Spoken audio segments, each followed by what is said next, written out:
এই যে আপনারা যে স্কুলটা দেখছেন, এটা কোনো পরিত্যক্ত বাড়ি না, এটা কোনো ভাঙা গুদামও না। এটা বালিজুরি সরকারি প্রাথমিক বিদ্যালয়, যেখানে প্রতিদিন ছোট ছোট শিশুরা আসে স্বপ্ন নিয়ে, ভবিষ্যৎ গড়ার আশায়। কিন্তু প্রশ্ন হলো, এই পরিবেশে কি সত্যি মানুষ গড়া যায়? এই মুহূর্তে আমি আছি হচ্ছে বালিজুরি সরকারি প্রাথমিক বিদ্যালয়ের প্রধান ফটকে। যদিও বা বালিজুরির জুর নিচে উঠে গেছে, এবং ভিতরে যদি আমরা গিয়ে একটু দেখি আপনাদের সাথে এবং আপনাদেরকে দেখাই, তাহলে দেখতে পারবেন প্রাথমিক বিদ্যালয়গুলো কতটা অসহায় অবস্থায় পড়ে আছে। আমার সাথে আপনাদেরকে দেখাচ্ছি, চলুন ভিতরে যাই।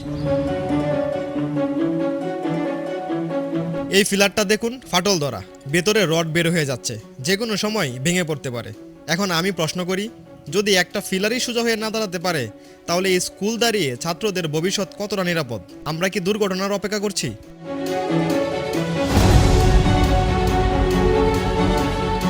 এই মুহূর্তে আমি দাঁড়িয়ে আছি বালিজুরি সরকারি প্রাথমিক বিদ্যালয়ের অফিস রুমের সামনে।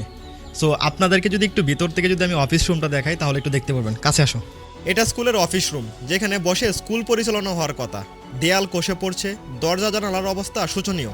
যদি অফিস রুমই হয় এরকম, তাহলে পুরো স্কুলের অবস্থা কেমন, সেটা নতুন করে কি বলার দরকার আছে?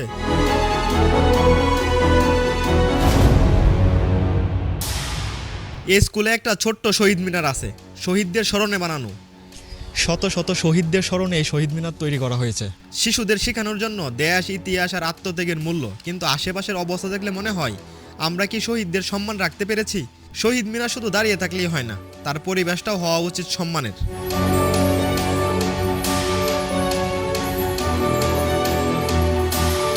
আমি কাউকে দোষ দিচ্ছি না, আমি কাউকে ছোট করতে আসিনি, কিন্তু একজন সচেতন নাগরিক হিসেবে আমি প্রশ্ন তুলতেই পারি, এই স্কুলটা কি সংস্কার করা দরকার না?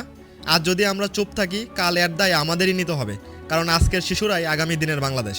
আমরা চাই না বিলাসিতা, আমরা চাই নিরাপদ স্কুল, সুন্দর পরিবেশ আর সম্মানের সাথে শিক্ষা।